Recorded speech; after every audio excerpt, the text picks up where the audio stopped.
Ukraine is expanding the reach of its battlefield drones far beyond the immediate front line. A Ukrainian-made fiber-optic FPV drone reportedly capable of operating at distances of up to 50 kilometers is now being used to strike Russian armored vehicles, cars, and motorcycles deep behind the battlefield.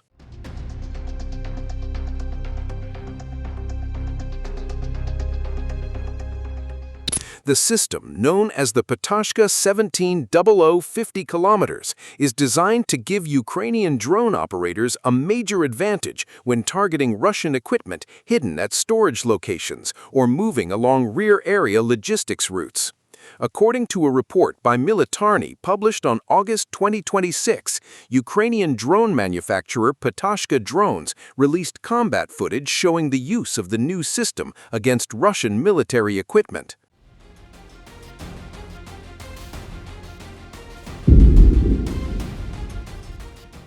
The footage reportedly shows Ukrainian FPV drones flying toward camouflaged Russian armored vehicles positioned at storage sites away from the immediate fighting. Other strikes shown in the footage targeted Russian vehicles and motorcycles moving along logistics routes.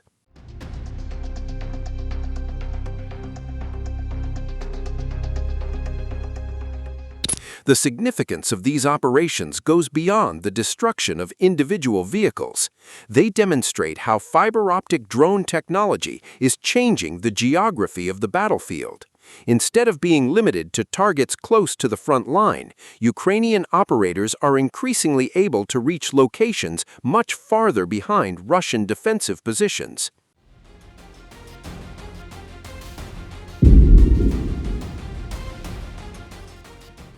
And because the drone maintains a physical connection with its operator through a fiber-optic cable, the system can avoid some of the electronic warfare challenges faced by conventional radio-controlled FPV drones.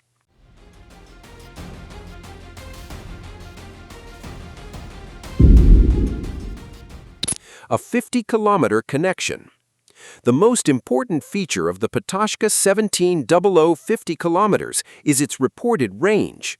According to specifications cited by Militarny, the drone carries a spool containing approximately 50 kilometers of fiber-optic cable.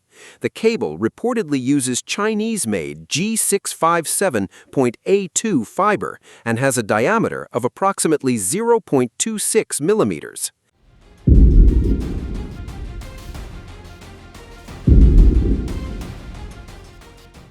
As the drone flies toward its target, the cable is gradually unwound from the spool. Instead of transmitting control signals and video through radio frequencies, the drone remains physically connected to its operator.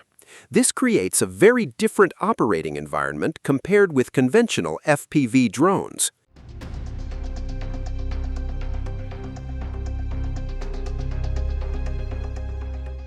Traditional FPV systems depend heavily on radio communication. That means the drone's control signal and video link can potentially be disrupted by electronic warfare systems.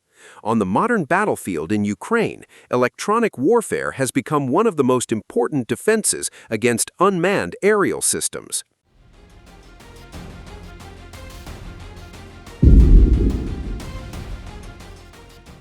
Russian and Ukrainian forces have deployed increasingly sophisticated jamming systems designed to interfere with drone communications and navigation. Fiber-optic FPVs approach the problem differently.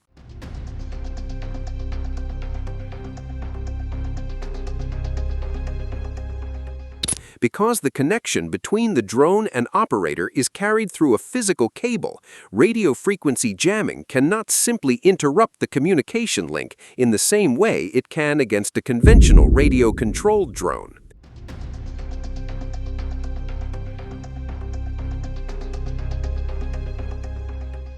That does not make the system invulnerable. The cable itself creates limitations. It adds weight, requires careful management during flight, and can potentially become damaged or snagged.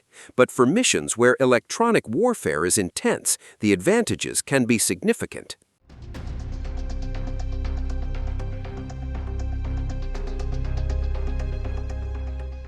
hunting targets behind the front.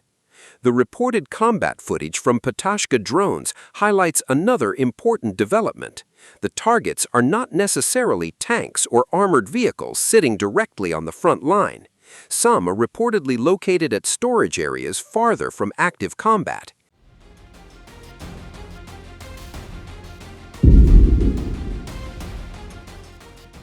This is important because military equipment positioned away from the battlefield is still part of the combat system. Vehicles must be stored, repaired, fueled, transported, and moved toward operational areas.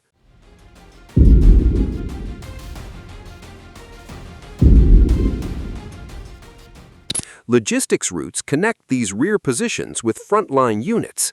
If a drone can reach those locations, it can potentially attack equipment before that equipment arrives at the battlefield.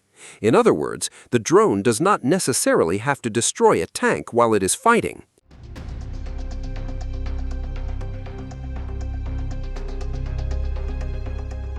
It can attempt to find and strike the tank while it is being stored, prepared, or transported. This can create pressure throughout the entire military logistics network. The reported footage also includes strikes against Russian cars and motorcycles moving along logistics routes.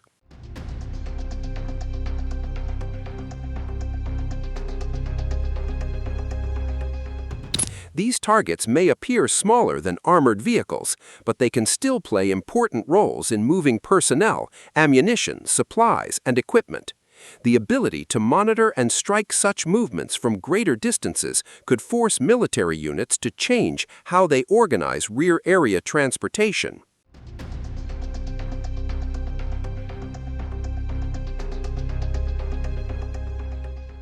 Digital video becomes another upgrade. The Patashka 1700 50 kilometers is also reportedly an evolution of earlier long-range fiber-optic drones produced by the company. According to information cited by Militarny, Patashka previously reported successful missions at ranges of up to 50 kilometers in December 2025. However, earlier versions reportedly used analog cameras. The newer system is equipped with digital video transmission and a low-light camera. That represents an important improvement for operators.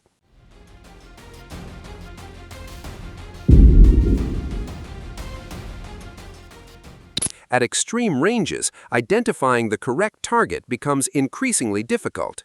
The operator needs to distinguish military equipment from civilian vehicles, obstacles, buildings, vegetation, and other objects.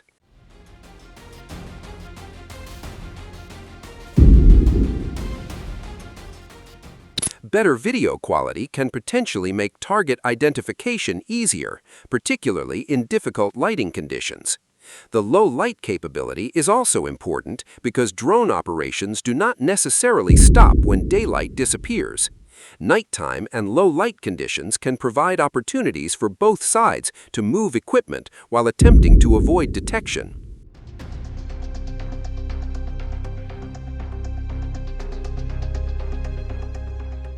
Speed and endurance. According to technical specifications cited by Militarny, the Patashka drone has a reported cruising speed of approximately 85 kilometers per hour. Its maximum speed is reportedly around 110 kilometers per hour. The manufacturer also states a flight endurance of up to 35 minutes.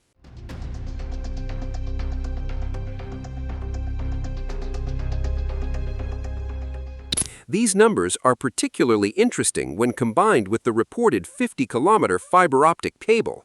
A long-range mission requires more than simply having a long cable. The drone must have enough endurance to travel toward the target, search for or approach the target, and complete its mission.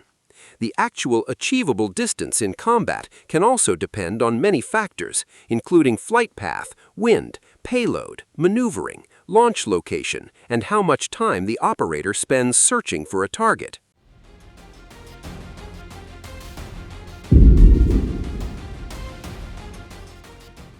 Therefore, the advertised 50-kilometer range should be understood as a declared capability, rather than a guarantee that every combat mission will reach exactly that distance.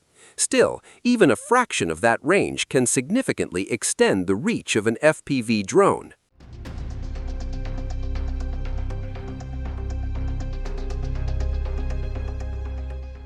Why rear storage sites matter.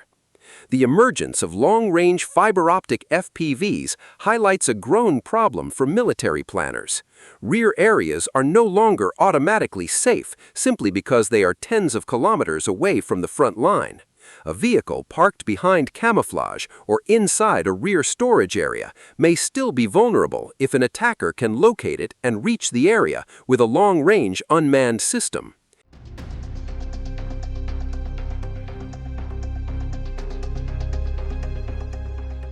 This creates a new challenge for concealment and dispersal. Military forces may have to rely more heavily on camouflage, deception, hardened shelters, dispersion, movement discipline, and other methods to reduce the probability of detection and attack.